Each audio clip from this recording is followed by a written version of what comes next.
नमस्कार दोस्तों, Nifty inside के एक और वीडियो में आपका स्वागत है। सबसे पहले हम लोग लास्ट डे का जो ट्रेड हुआ था उसको समझने का प्रयास करें कि मैंने आखिर किस कारण से उस ट्रेड को एग्जीक्यूट किया था। उसके बाद में हम लोग नेक्स्ट डे क्या पॉसिबल मूव हो सकता है मार्केट का उसको समझने का प्रयास करें। ठीक है, तो सबसे पहले जो मेरा जो सबसे पहला ट्रेड था वो इस पर्टिकुलर जगह पे था। मैंने उसके प्रीवियस डे मैंने आपको बोल के रखा था कि फ्राइडे का जो वीडियो मैंने बनाया, थर्सडे का जो वीडियो होगा थर्सडे के शाम को कि 7 फरवरी को मार्केट किस तरह से मूव कर सकता है। उस वीडियो में मैंने बोला था कि मैं पहला ट्रेड एक्चुअली कॉल साइड का लेने वाला हूँ। मुझे एक सपोर्ट एक्टिविटी यहाँ पे बनता हुआ दिख रहा था। उसी बेसिस में मैंने इस पर्टिकुलर जगह पे मैंने कॉल को बाई किया। कॉल हालांकि हमारे डायरेक्शन में गया था थोड़ा बहुत, लेकिन फिर वो तुरंत ऐसे लेट कर गया। तो अगर आप उसको थोड़ा सा चार्ट के थ्रू समझने का प्रयास कीजिए कि किस तरीके का मैंने पोजीशन बनाया, तो वो लॉजिक कुछ इस पर क्या है कि यहाँ पे लो को टच नहीं करता है मार्केट। लो को टच करने के बाद में हायर लोज का फॉर्मेशन होता है। ठीक है, बिल्कुल क्लियरली विजुअल है, हायर लोज का फॉर्मेशन होता है। उसके बाद जो सेलर्स है ना, उसके डोमिनेशन को यहाँ पे नलीफाई करने का प्रयास किया जाता है। तो इसी बेसिस पे मैंने कॉल साइड का एक ट्रेड लिया। 23,600 का कॉल था, जो भी था आप यहाँ पे देख लो। ठीक है, तो इस पर्टिकुलर कैंडल में क्या होता है कि हम लोग का एसएल चला जाता है, स्टॉप लॉस हिट हो जाता है। उसके बाद क्या होता है कि मार्केट में फिर से दोबारा पोजीशन बनाता हूँ इसी कैंडल के हाई कट पे लगभग 207 208 के करीब में। यहाँ से वहाँ से वो मुझे 30 पॉइंट के करीब में देता है, बट सिंस वो मेरा ट्रेड होता है तो मैं वहाँ पे जो मेरा सेटअप क्या है कि मैं पहले अपना जो मेरा मेन ट्रेड होगा उसमें मैं हमेशा 1:3 लेने का प्रयास करता हूँ। अगर मुझे कुछ कुछ स्कैल्पिंग पॉइंट दिख रहा है तो वहाँ पे मैं 1:1 का ही रेशियो रखूँगा। हो सकता है 1:2 लेके चला जाऊँ, मतलब ज़्यादा बड़ा पॉइंट्स के लिए नहीं जाऊँगा स्कैल्पिंग अगर करूँगा तो ये चूंकि मेरा पहला ट्रेड था जिसमें भले ही मेरा एसएल हो चुका था इस कैंडल में। ठीक है, इस पर्टिकुलर कैंडल में एसएल हो चुका था मेरा, इस कैंडल में होता है एसएल। ठीक है, इस कैंडल में भले ही मेरा एसएल हो जाता है लेकिन फिर भी मुझे ये कॉन्फिडेंस रहता है कि मार्केट जाएगा। तो जैसे ही यहाँ पे हाई कट करता है तो मैं 208 या 9 के करीब में मैं एंटर किया था। वहां से एक हाई लगाता है जहाँ पे मेरा सारा लॉसेस खत्म हो रहा होता है। बट फिर भी मैंने अपने ट्रेड को होल्ड किया क्योंकि मेरा एक्सपेक्टेशन था कि मार्केट इस हाई को कट करेगा। ठीक है, जो कि मार्केट का जो बेसिक नेचर होता है उसके अनुसार से उसको कट करना चाहिए था, नहीं तो एटलीस्ट टेस्ट करने के लिए जाना चाहिए था, उसके बाद उसको रिजेक्ट करना चाहिए था। बट चूंकि मार्केट को मॉनेटरी पॉलिसी कमेटी का रिपोर्ट आने वाला था तो उस वजह से ये वॉलेटिलिटी था। तो फिर मेरा यहाँ पे फिर से एसएल चला गया, तो यहाँ पे मैंने दो मल्टीपल एसएल दे दिए। ठीक है, यहाँ पे दो दो एसएल दिए, एक यहाँ पे 15 पॉइंट का एसएल दे दिए, फिर यहाँ पे 10 पॉइंट का, तो लगभग 10 से 15 पॉइंट का, तो टोटल मिलाकर के लगभग 35 पॉइंट का स्टॉप लॉस था मेरा, यहाँ पे चला गया था। उसके बाद मेरा एक और व्यू मैंने आपको बोल के रखा था कि अगर मार्केट में मुझे एम पैटर्न बनता हुआ या फिर कोई जोन टाइप का वीकनेस टाइप का हल्का सा दिखेगा तो मैं उसको वहां पे शॉर्ट करने का प्रयास करूंगा। ठीक है, बट शॉर्ट में मैं उतना कॉन्फिडेंट नहीं हूँ, ऐसा करके बोला था। तो फिर मैंने 700 के एक पुट को यहाँ पे खरीदा। जब ये जब ये लो कटने लगा, ठीक है, ये लो कटने लगा, इस कैंडल में थोड़ा सा रिवर्सल लाया, फिर से जब यहाँ पे आने लगा ना तो मैं यहाँ पे चुपचाप, देखो यहाँ पे खरीदने के पुट को इसको कट करने के बाद ही मैंने खरीदा है। ठीक है, तो यहाँ पे होता क्या है आपको बता देता हूँ, जब भी इस तरीके से पुट कटेगा ना, जब भी इस तरह से कटेगा तो यहाँ पे सोचो कितना का स्टॉप लॉस, हर एक लेवल पे स्टॉप लॉस, एक यहाँ पे स्टॉप लॉस, एक यहाँ पे स्टॉप लॉस, क्योंकि बायर्स जो भी इतना अच्छा एफर्ट लगाया उसके बाद में जब इसको कट करते रहा अभी सेकंड टाइम आकर के ना, तो फिर यहाँ से प्रोबेबिलिटी काफी ज्यादा हाई हो जाता है कि मार्केट यहाँ से लो को कट करेगा। तो उसी वजह से मेरा दूसरा ट्रेड था। ठीक है, तो ये ट्रेड मेरा तीसरा ट्रेड था, सॉरी, ये ट्रेड मेरा स्कैल्पिंग ट्रेड था, तो मैं इसमें ज्यादा वेट करने का प्रयास नहीं कर रहा था। मैं 217 के करीब में बाय करता हूँ, 217 के करीब में यहाँ पे थी। ठीक है, मुझे वन गो में ये 247-48 तक चला जाता है। ठीक है, विद इन अ सेकंड, तो मैं वहाँ पे चुपचाप स्कैल्पिंग चुकी था। मैं 15 से 20 पॉइंट का एक्सपेक्टेशन रखा था, बट वो तुरंत मुझे लगभग 300 पॉइंट के करीब मिलते, 30 पॉइंट के करीब मिलते, तो मैं वहाँ पे लेकर के निकल जाता हूँ। उसके बाद में फिर मेरा आता है 23,600 का।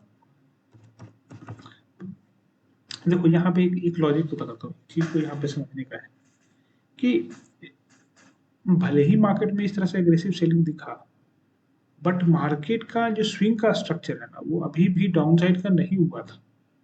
ठीक है, कंफर्मेशन नहीं आया था, तो उसी बेसिस पे मैं सोचा कि नहीं, अभी मैं ओपिनियन को नहीं बदलूंगा। अगर मार्केट मुझे इस लेवल पे टेस्ट करता हुआ दिखता है, बाई ऊपर नहीं, जो ग्रीन कैंडल है वो इस लेवल के ऊपर नहीं जा रहा होता, देन मैं सेलिंग साइड का व्यू रखता।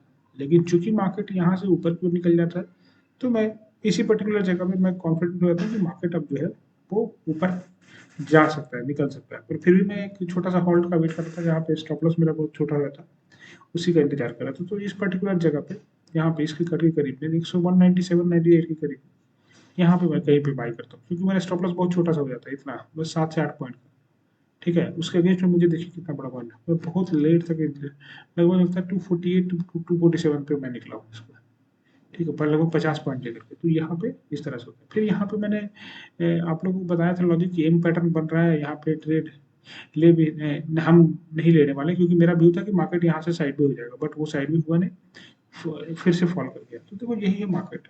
आपको यही बात को समझना होगा ना कि जब आपकी फेवर में जाए तो आप रिस्क रिवार्ड को फॉलो करो, जब आपके अगेंस्ट में जाए, जब आपके अगेंस्ट में जाए तो भी आप रिस्क रिवार्ड को फॉलो करो। जब जब दिखेगी कि आपका गड़बड़ हो रहा है, ठीक है, कि आपके सेटअप के अनुसार से नहीं चल रहा है, तो फिर छोड़ दो।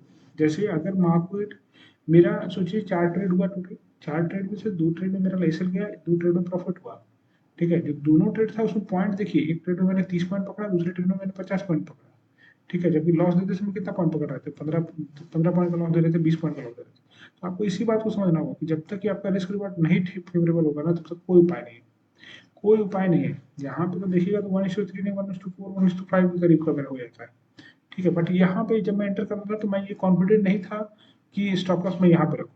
ऑनेस्टली बता रहा हूँ, मुझे लग रहा था कि स्टॉप लॉस एटलीस्ट यहाँ तक सेफ साइड का रखूंगा।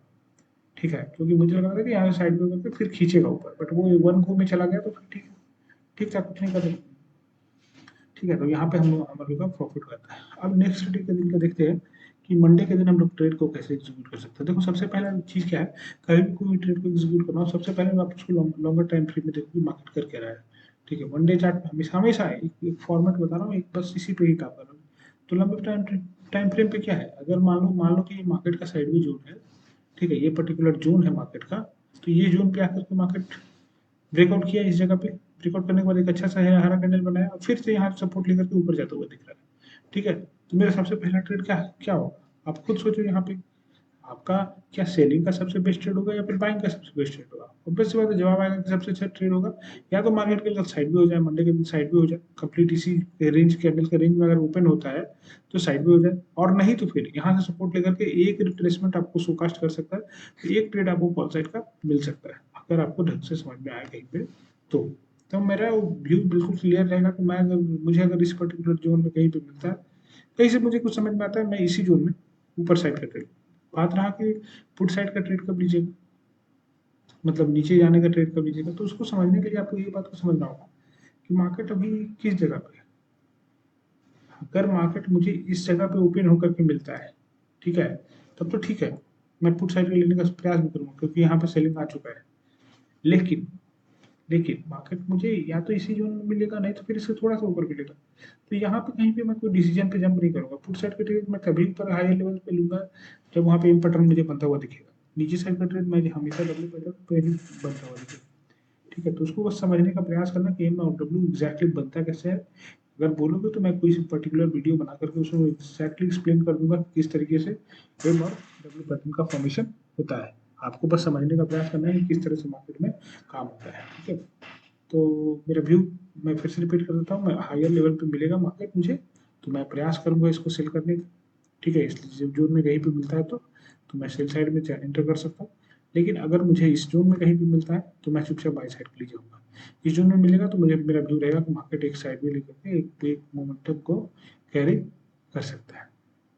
देखो ये 9 EMA का चार्ट लगा हुआ है, यहाँ पे जो मूविंग एक लाइन जो आपको दिख रहा है वो EMA का है। मैं जनरली नहीं बोलूँगा कि आप EMA को फॉलो करो, आप चुपचाप प्राइस को बिहेवियर को समझो, उसी पे फोकस करो। थोड़ा सा देर लगेगा समझने में, बट जब आएगा तो बहुत अच्छे से आएगा, उसमें जो थोड़ा बहुत समय आपको लगता है। तो दूसरा कारण जो बाइंग का है, ये कारण भी है ना, क्योंकि ये देखो ना, इस पर्टिकुलर जोन से ना फिर से मार्केट में बाइंग आ रहा है, तभी तो ये कैंडल वीक, मतलब इस यहाँ पे कोई ना कोई बायर अवेलेबल है ना, तभी यहाँ पे वीक बना, यहाँ पे वीक बना। ठीक है, तो मैं उसी बेसिस पे इन लोग के साथ ही मैं सोच रहा हूँ कि जाऊँगा, मतलब कि यहाँ पे जो भी बायर्स है ना वो, अब ये बायर्स डरेगा कब, जब इस लेवल पे आ जाएगा मार्केट, नीचे वाले लेवल्स पे। ठीक है, वहाँ पे अगर मुझे कुछ स्ट्रेंथ का साइन नहीं दिखता है तब मैं डाउन साइड के लिए जा सकता हूँ, बट अदरवाइज मैं बहुत ज़्यादा चांसेस रहेगा कि मैं कॉल साइड के लिए ही जाऊँ। ऊपर से देखो एक और चीज, एक और लॉजिक बताता हूँ कि 3 कैंडल बन गया मार्केट में, ठीक है। सेलर्स, एक जस्ट एक ओपिनियन बता रहा हूँ। जैसे यहाँ पे देखो कि 3 कैंडल बन रहा था मार्केट में, बट सेलर्स क्या कर रहा था कि हर बार प्राइसेस को नीचे ले जाने में कामयाबी हासिल कर रहा था, कहीं ना कहीं क्लोजिंग बेसिस पे वो नीचे क्लोजिंग कर रहा था। बट लास्ट में देखो क्लोजिंग वो मोर और लेस बराबर करने का पूरा प्रयास किया, ठीक है। और यहाँ पे देखो कि नेक्स्ट डे जब ओपन हुआ तो वो एकदम डायरेक्ट नीचे ओपन हो गया। सेम कंडीशन मान लो यहाँ पे अप्लाई होता है, अगर नेकेड ओपन होता है और सॉरी नीचे ओपन होता है तो यहाँ पे ओपन हो जाएगा, और जब यहाँ पे ओपन हो जाएगा ना तो आप थोड़ा सा प्राइस एक्शन को समझना, हो सकता है कि मार्केट साइड पे हो जाए, हो सकता है जो मार्केट साइड पे हो जाए, तो साइड में होने का प्रोबेबिलिटी रहेगा, आपको बस समझना होगा पहले। अगर मान लो कि यहाँ पे ओपन हो जाता है तो फिर मैं उसको मान के चलूंगा कि प्राइस वीक हो चुका, प्राइस जब वीक हो जाएगा तो फिर मैं किस चीज़ का वेट करूंगा, मैं एम पैटर्न का वेट करूंगा। एम पैटर्न जब तक नहीं बनता है तब तक एंटर नहीं करने का प्रयास करूंगा। सेम चीज़ अगर मार्केट ऊपर ऊपर के लेवल्स में जाना चाहेगा तो मार्केट फिर नीचे के लेवल्स में आएगा ही नहीं, मार्केट वहां से डब्ल्यू पैटर्न बनाते हुए मार्केट ऊपर चला जाएगा, ठीक है। चलो, बस यही है सबसे सिंपल, ठीक है। अगर कहीं पर डाउट होगा, कोई भी चीज़ को नहीं समझ में आ रहा तो कमेंट बॉक्स में बता दीजिएगा। चलो, मुझे पता है कि आप लोग कोई नहीं बताइएगा, लेकिन फिर भी चलो प्रयास करते रहना है। बस सही चीज़ को बताने का प्रयास करूँगा इस चैनल पे, और कुछ भी नहीं। मैं खुद चाहता हूँ कि जो टिप का जो सिलसिला है ना, कॉल टिप देने का, वो सब खत्म हो जाए, ठीक है। अगर आप सीखना चाहते हो तो मैं इस चैनल पे सारा इन्फॉर्मेशन दूंगा, ठीक है मेरे, ठीक है। चलो, फिर धन्यवाद। बस देखते रहो, सीखते रहो, समझते रहो, धीरे धीरे करके प्रयास करते रहो कि किस तरह से काम किया जाता है। शुरुआत में नहीं होगा, बट अपने आप को सुधारने का प्रयास करना है, यही सबसे इम्पोर्टेंट चीज़ है पूरे लाइफ में। धन्यवाद।